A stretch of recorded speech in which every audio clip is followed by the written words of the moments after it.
అందరు రాష్ట్ర వ్యాప్తంగా ఏమనుకున్నారు 14 నెలల తర్వాత బయటకు వస్తాడు, అసెంబ్లీకి రాడా, ఏ సమస్య వరదలు వచ్చినా రాడా, ప్రజలకు ఇబ్బందులు వచ్చినా మాట్లాడా, కనీసం సూచనలు చేయడా.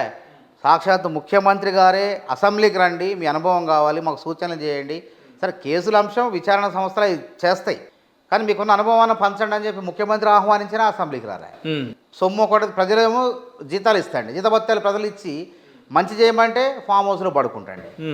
కాబట్టి 14 నెలలు 15 నెలల తర్వాత వరంగల్ సభ పెట్టి ఏం సాధించినాం మనం, ప్రజలకు ఏం సందేశం ఇచ్చినాం అంటున్నా. అసలు అది సభేనా అంటుండు కదా, ఎందుకు రావాలి అసెంబ్లీకి, బాధ్యత అది. అసలు నిజంగా ఆయన స్పీకర్ ఎందుకు రావాలి, మీరేం సాధించారు, మీ మాటలు వినడానికి రావాలా, అనర్హత వేటు పడిద్దని చెప్పి 2 సార్లు వచ్చినావు. అంటే ప్రజలేమో నీకు జీతభత్యాలు ఇస్తారు, వాళ్ళు పన్నులు కట్టి ఓ ప్రతిపక్ష నాయకుడుగా ఇచ్చినప్పుడు నీ బాధ్యత, నీ కర్తవ్యం అసెంబ్లీకి పోయి మాట్లాడవా?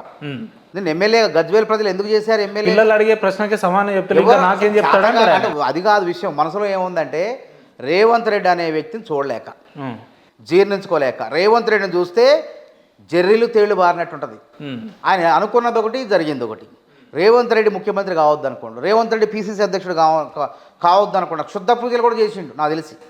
రేవంత్ రెడ్డి పిసిసి అధ్యక్షుడు కావద్దని, రేవంత్ రెడ్డి ముఖ్యమంత్రి కావద్దని, మళ్ళీ నేనే ముఖ్యమంత్రి కావాలని చెప్పి కేసీఆర్ గారు క్షుద్ర పూజలు కూడా చేసినట్టు మనం గతంలో చర్చించి చాలా మీడియాలో వచ్చినాయి. అన్నీ కూడా ఎన్ని ప్రయత్నాలు చేసినా సరే క్షుద్ర దేవతలు కూడా కనికరించలే కేసీఆర్ గారిని.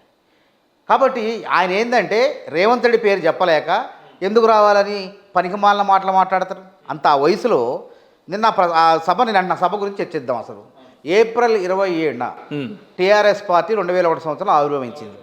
టీఆర్ఎస్ పార్టీని ఎప్పుడు చంపేశారు? అక్టోబర్ 5వ తారీఖు 2022 సంవత్సరంలో చంపేశారు.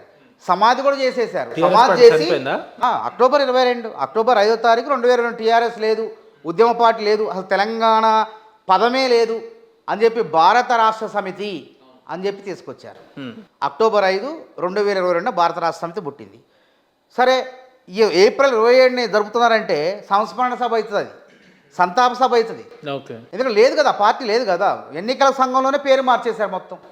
దాని ఉనికినే అస్తిత్వాన్ని చంపి సమాధి చేసినప్పుడు ఏ విధంగా రజతోత్సవాలు అవుతుంది చెప్పండి, మీరు చెప్పండి. అసలు అవుతుందా? కాదు. ఒకవేళ బీఆర్ఎస్ జరపాలంటే అక్టోబర్ 5వ తారీఖున జరపాలి. కాబట్టి ఇది తికమక మకతిక, వాళ్ళు తికమకబడి జనాన్ని తికమక చేసే. సరే, ఏదైనా బీఆర్ఎస్ అయినా టీఆర్ఎస్ అయినా కానీ తెలంగాణ రాష్ట్రం కోసం పుట్టిన పార్టీ మా పార్టీ అన్న అయిపోతుంది. చంపేశారు కదా, తెలంగాణ పదమే లేదు.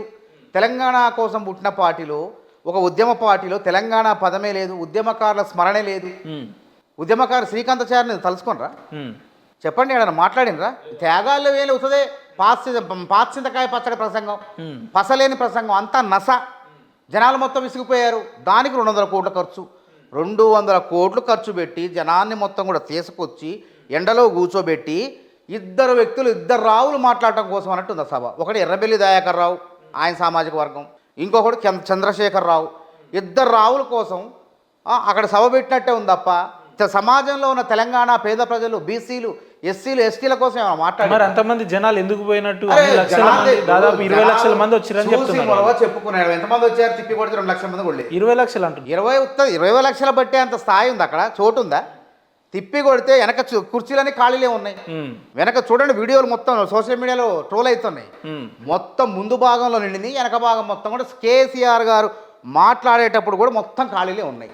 ఇక దాన్ని మింగలేక కక్కలేక సభ విజయవంతం, అరే సభ ఫెయిల్ అని చెప్పి జనం చెప్తుంటే, కొండంత రాగం చేసి తుస్తుమంటే కేసీఆర్ ప్రసంగంలో పసలేదని జనం చెప్తుంటే, మొత్తం నసే ఉందని చెప్తుంటే, ఎర్రబెల్లి దయాకర్ రావు గారు మాట్లాడే దాదాపు రోడ్ల పొంటే ఒక 4-5 లక్షల మందిని ఆపిరు పోలీసు వాళ్ళు, ఏకపక్షంగా వ్యవహరిస్తున్నారు అని చెప్పి.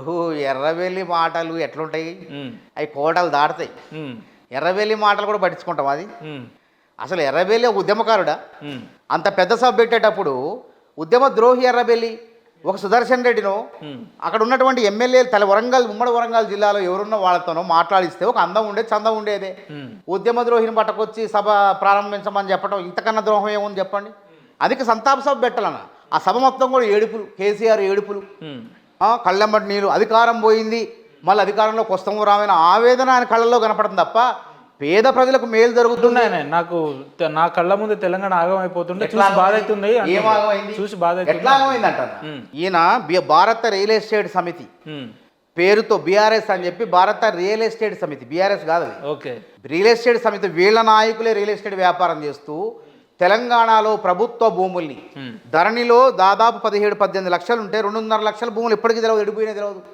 వాటన్నిటిని రియల్ ఎస్టేట్ వ్యాపారం చేస్తూ చెరువులు, కుంటలు, రియల్ ఎస్టేట్ పేరుతో అపార్ట్మెంట్లు కట్టి సామాన్య ప్రజల్ని మోసం చేసి తక్కువ రేటుకు వస్తున్న రాండని కొనిపించి తర్వాత అక్కడ తప్పుడు కట్టడాలని తెలిసి ప్రజలందరూ మోసపోతే రాష్ట్ర ప్రభుత్వం చైతన్యం చేసింది. రియల్ ఎస్టేట్ వ్యవస్థలో మోసాలని బట్టబయలు చేసే విధంగా ఇక్కడ కట్టాలి, ఇక్కడ కొనాలి, ఈ కుంటలో కొనొద్దు, ఈ చెరువులో కొనొద్దు అని చెప్పి ప్రజలందరికీ భూములపైన, చెరువు శిఖాలపైన, బఫర్ జోన్లపైన అవగాహన కలిగించినటువంటి పార్టీ కాంగ్రెస్ ప్రభుత్వం హైదరాబాద్.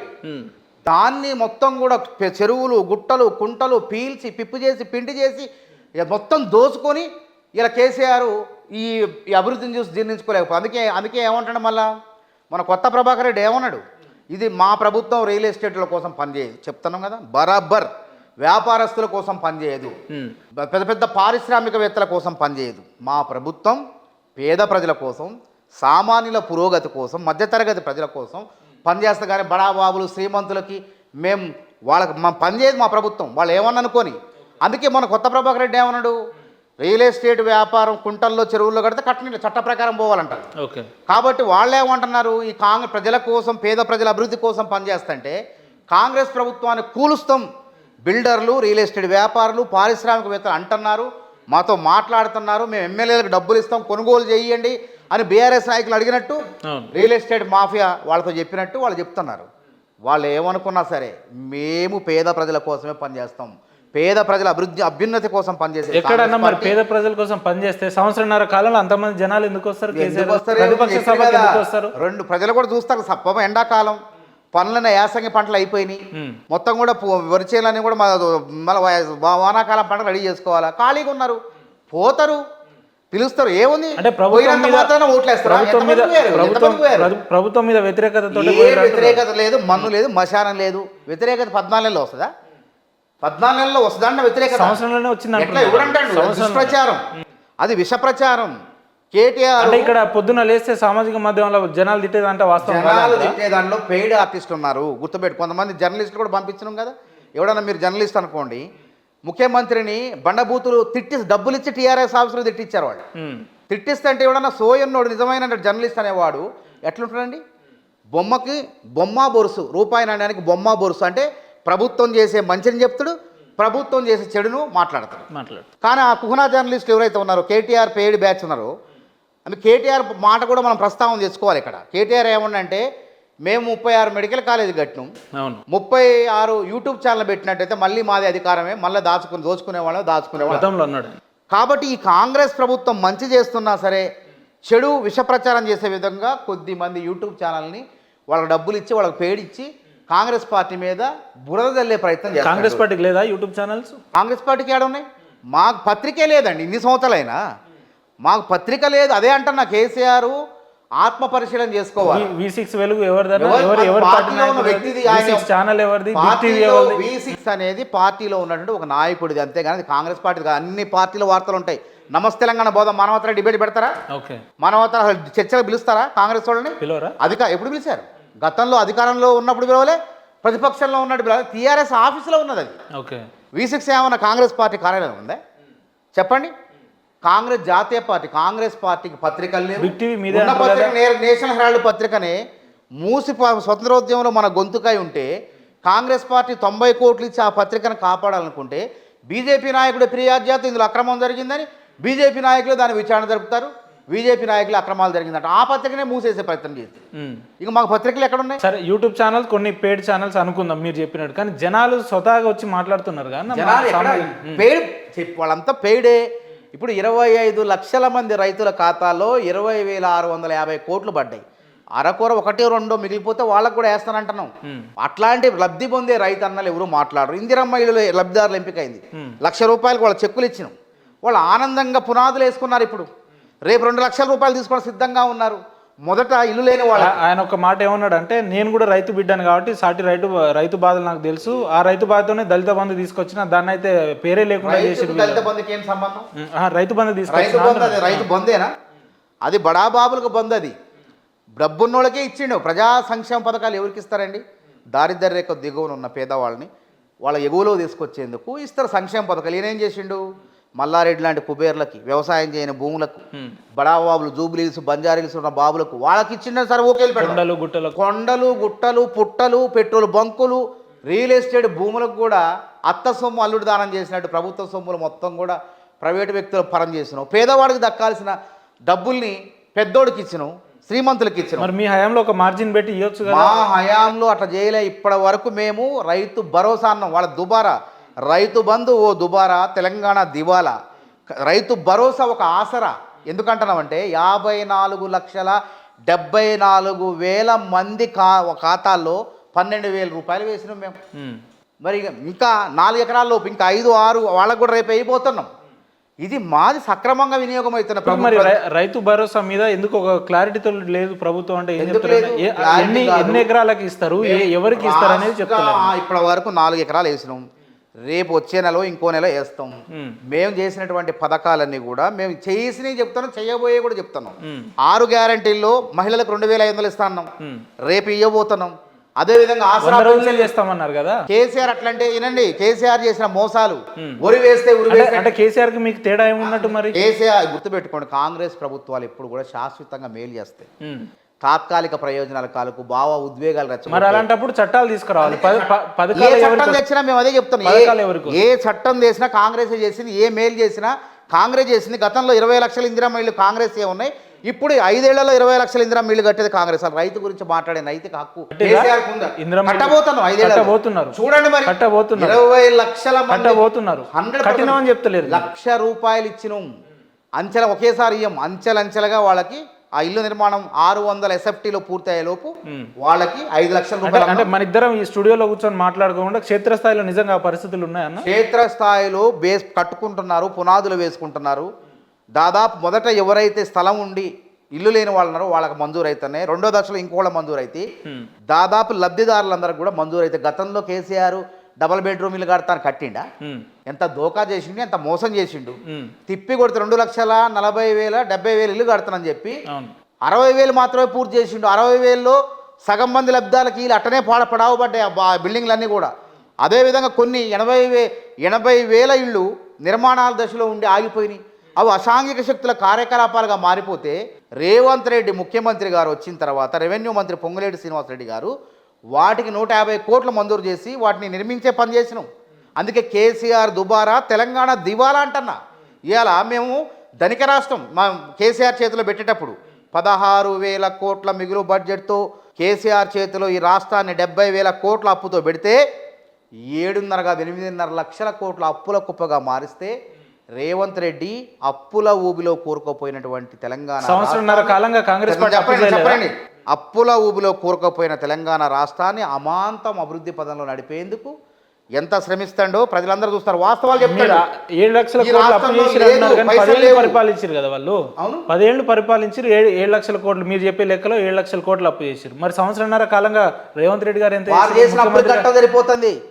వచ్చే 18,500 ఆదాయం వస్తే 6,500 కోట్లు అసలు వడ్డీకి కడుతున్నాం మేము. జీతభత్యాలకు పోతున్నాయి. మిగిలిన అరకొర ఉంటే సంక్షేమ పథకాలు వాడుతున్నాం. ఇక చెప్పండి, ఇక్కడ కూడా ఈ 14 నెలల్లో దమ్ము ఉంటే నిరూపించమంటే ఎక్కడన్నా అవినీతి జరిగిందా? ఎక్కడ కూడా ఏ మాత్రం కూడా కాంగ్రెస్ నాయకత్వం, కాంగ్రెస్ ప్రభుత్వం చాలా జాగ్రత్తగా అవినీతి జరగకుండా సంక్షేమ పథకాలు అమలు చేస్తారు. అవినీతి జరగందే నిన్న కేసీఆర్ గారు అన్నారు కదా, సంచులు నింపాలి, సంచులు ఢిల్లీకి మోయాలి. సంచులన్నీ ఫామ్ హౌస్లో ఉన్నాయి. ఆ సంచులు ఉండబట్టే ఇలా ఏ పార్టీ ఆస్తులు చూద్దాం.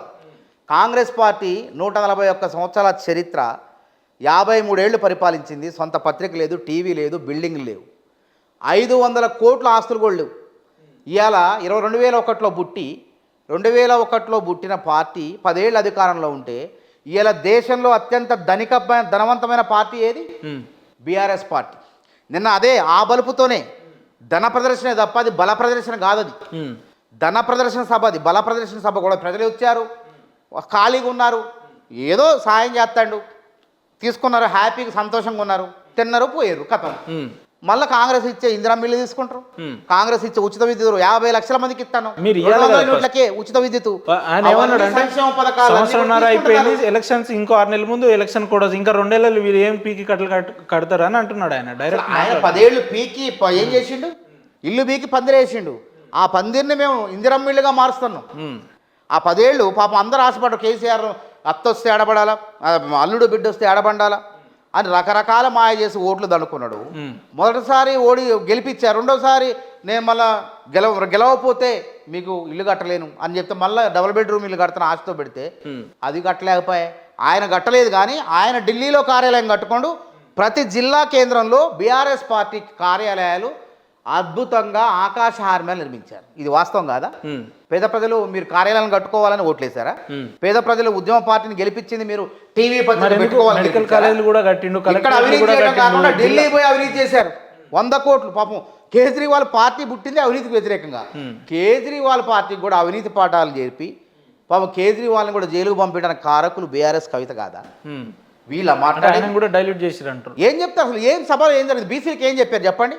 కాంగ్రెస్ పార్టీ ఒక బీసీని మహేష్ కుమార్ గౌడ్, అది బీసీల సభ కాదు కదా, వాళ్ళ సిల్వర్ జూబ్లీ. అవును, రాష్ట్రంలో బీసీలకు 42% రిజర్వేషన్లు విద్యా ఉద్యోగాల్లో స్థానిక సంస్థల్లో రిజర్వేషన్లు పెట్టి వాళ్ళ ఎదగాలని చెప్పి రాహుల్ గాంధీ గారు అంటే రేవంత్ రెడ్డి గారు దాన్ని అమలు చేసి అసెంబ్లీలో ఆమోదింపజేసి ఢిల్లీ పంపించిండు. మరి ఢిల్లీ పంపించాలంటే అన్ని పార్టీలు ఏకం కావాలి కదా. అప్పుడు ఏమనాలా? బీసీలకు అన్యాయం జరిగితే ఊరుకోను కేంద్ర ప్రభుత్వమా, కాంగ్రెస్ పార్టీ 9వ షెడ్యూల్లో పెట్టాలని కాంగ్రెస్ ప్రభుత్వం ఢిల్లీ పంపిస్తే దాన్ని 9వ షెడ్యూల్లో పెట్టి బీసీల రిజర్వేషన్ రక్షణ కల్పించండి అని మాట్లాడాలి వద్దా? దాని గురించి ఏమైనా మాట ఉందా? అంటే బీసీలు అంటే చులకనా కేసీఆర్కి? చెప్పండి అండి. ఆ సభలో కూడా అది బీసీల సభ కాదు. బీసీ పార్టీలో ఏంది నిర్ణయం? నువ్వు పార్టీ పెట్టుకుంది ఎవరి కోసం? సమాజంలో ఉన్న నిమ్న వర్గాలను అభివృద్ధి చేయడం కోసం కదా. దాని గురించి ఎందుకు మాట్లాడలేదంటన్నా? చెప్పారు కదా, పార్టీ ఏ రకంగా మొదలైంది, ఏ రకంగా బలపడ్డది, భవిష్యత్ జనానికి ఏ రకంగా మొదలైంది, ఏ రకంగా పతనమైంది తెలియదా?